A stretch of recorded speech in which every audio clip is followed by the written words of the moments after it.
Hello traders, welcome back to the new video. और इसका नाम है हमारी वही पहले वाली प्लेलिस्ट अंडरस्टैंड गोल्ड बिहेवियर, जो कि आप पहले देखते थे। तो इसमें हम अभी बात करेंगे, यहाँ पर हमने एक एंट्री प्लान की थी।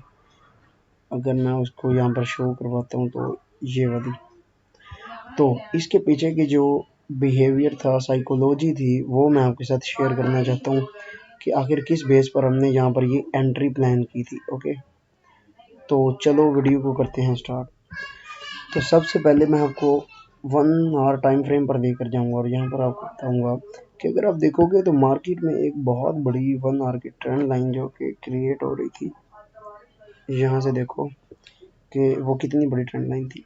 देखो, मार्केट ने यहाँ से first time, second time, third time, fourth time, fifth, six time यहाँ पर एंट्री प्लान करने की कोशिश कर रही थी, जो कि डाउन साइड में मार्केट गिरा रही थी।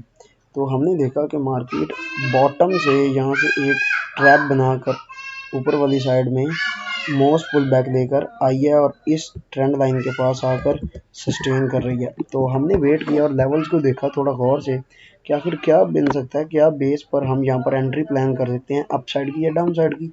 तो हमने पहले डायरेक्शन तय करने का फैसला यहाँ से किया। जब हमने प्रीवियस डाटा देखा, हमें पता चला कि मार्केट ने लास्ट टाइम एक एआरएस क्रिएट करके ऊपर वाली साइड में मोमेंटम किया। उसके बाद इसने अगेन से एक पुल बैक लिया और मंडे वाले दिन के बाद ये ऑलमोस्ट बहुत ज़्यादा टाइम से ऊपर वाली साइड में बायर्स को प्रॉफिट बनाकर दे रही है और ऑलमोस्ट टोटल बायर्स यहाँ से बाय करके बैठे हुए थे। अब क्या हो सकता है कि यहाँ से अगर ट्रेंड लाइन के नज़दीक मार्केट आ ही चुकी है, तो अगर यहाँ से एक ब्रेकआउट होता है ट्रेंड लाइन का, तो मेजोरिटी चांस ये है कि मार्केट में वो ब्रेकआउट फेल होगा। क्यों होगा? क्योंकि मार्केट में जो ट्रैवल है, बायर्स ने जहाँ से कंट्रोल पकड़ा है वो बहुत नीचे से पकड़ा हुआ है और वो ऑलमोस्ट इसको एट दी पीक पर ला चुके हैं, जहाँ पर हम नहीं सोच सकते कि हम बाय करें। और मेजॉरिटी ऑफ ट्रेडर्स यहाँ पर बाय करते हैं बिकॉज वो देख रहे होते हैं एक ब्रेकआउट या ब्रेकडाउन। मैं आपको गेन से बता देता हूँ कि 95% लोग एक ब्रेकआउट या ब्रेकडाउन को ट्रेड करने के लिए ही बैठे होते हैं, तैयार बैठे होते हैं। तो उसके बाद क्या हुआ?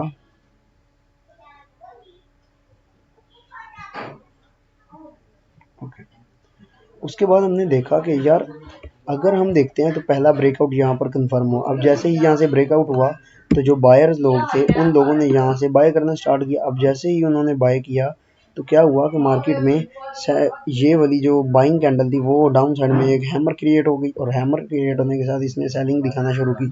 अब हमारे सेटअप के अकॉर्डिंग जो फर्स्ट रिवर्सल ट्रेड करने वाले बायर सेलर्स आते हैं, उन्होंने क्या किया कि यहाँ से रिवर्सल प्लान किया इस तरह से और अपने स्टॉप लॉस लगाए यहाँ पर। अब मार्केट ने क्या किया कि जो पहले लोगों ने रिवर्सल प्लान किया, थोड़ा सा प्रॉफिट दिखाया, उसके बाद इसने एंट्री लेवल के ऊपर ही बहुत टाइम सस्टेन करना शुरू कर दिया, जो कि एक इंडिकेशन कहीं ना कहीं दे रहा था कि मार्केट में जो ये फर्स्ट सेलर्स आए हुए हैं, इनको मार्केट ग्रैब करने के लिए ऊपर जा सकती है और वहाँ पर हमारा एआरएस क्रिएट हो सकता है इफ़ पॉसिबल हुआ तो। मैंने अपने माइंड सेट में ये पक्का कर दिया कि अगर आज यहाँ पर ट्रेड करेंगे तो एज इट इज़ एआरएस पर ट्रेड करेंगे। क्यों? क्योंकि जो फर्स्ट बायर्स यहाँ पर आएंगे वो यहाँ पर बाय करेंगे, इनके स्टॉप लॉस हिट होंगे और जो लोग रिवर्सल प्लान करने के लिए यहाँ से सेल करेंगे उनके स्टॉप लॉस ऊपर होंगे। अब मार्केट जो कि एक लॉजिक है, एक ऑब्जर्वेशन है कि मार्केट जब भी एक नीचे वाली साइड से स्ट्रॉन्ग मोमेंटम करके आती है तो पहली एक या दो एंट्रीज में डाउन साइड में नहीं गिरती। मार्केट वहां पर गिरने की ट्राई करती है, दिखाती है, बट एक सर्टेन अमाउंट ऑफ लेवल के जो बायर्स या सेलर्स वहां पर मौजूद होते हैं, उनके स्टॉप लॉस हिट करने के बाद ही बिग मूव डाउन साइड में क्रिएट करती है। तो एज इट इज़ वो भी माइंड में था, क्योंकि यहाँ से मुझे देखा ही दे रहा था कि एक परफेक्ट लेवल से बाइंग आई है स्ट्रॉन्ग। उसके बाद मार्केट यहाँ से तो इस पहले पुल बैक से गिरने वाली नहीं 100%। उसके बाद हमने वेट किया, मार्केट में वही हुआ कि एक इंजेक्शन क्रिएट हुआ और इस हाई के ऊपर जितने रिवर्सल प्लान करने वाले सेलर्स थे सब के स्टॉप लॉस हिट हो गए। उसके बाद हमने जैसे ही मार्केट ने इस एंट्री लेवल को अगेन से क्रॉस किया, क्योंकि पहली क्रॉसिंग हुई थी यहाँ पर, ये देखो यहाँ पर 95% ने सेल किया और यहाँ पर हमने सेल किया और हमारा within a one candle ही 85% जो टेक प्रॉफिट था वो हिट हो चुका था। एंड देन उसके बाद हमने थोड़ा वेट किया और अभी आप देख सकते हो कि हमारा टेक प्रॉफिट आपके सामने हिट होने वाला है। You can clearly see that.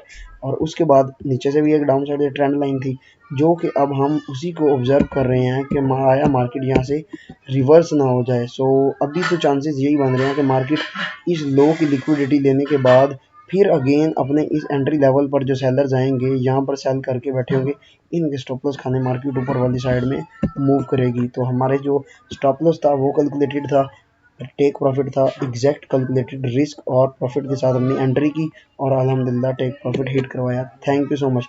तो ये था हमारा अंडरस्टैंड मार्केट बिहेवियर का एपिसोड नंबर, जो भी है आप देख सकते हैं। बट होप कि आपको इससे लर्निंग मिली होगी। अगर आपको लर्निंग मिली है तो सब्सक्राइब आप कर सकते हैं, बिकॉज कि ये मैं अगेन से स्टार्ट करने वाला हूँ। Thank you so much. मिलते हैं नेक्स्ट वीडियो में। अल्लाह हाफिज़।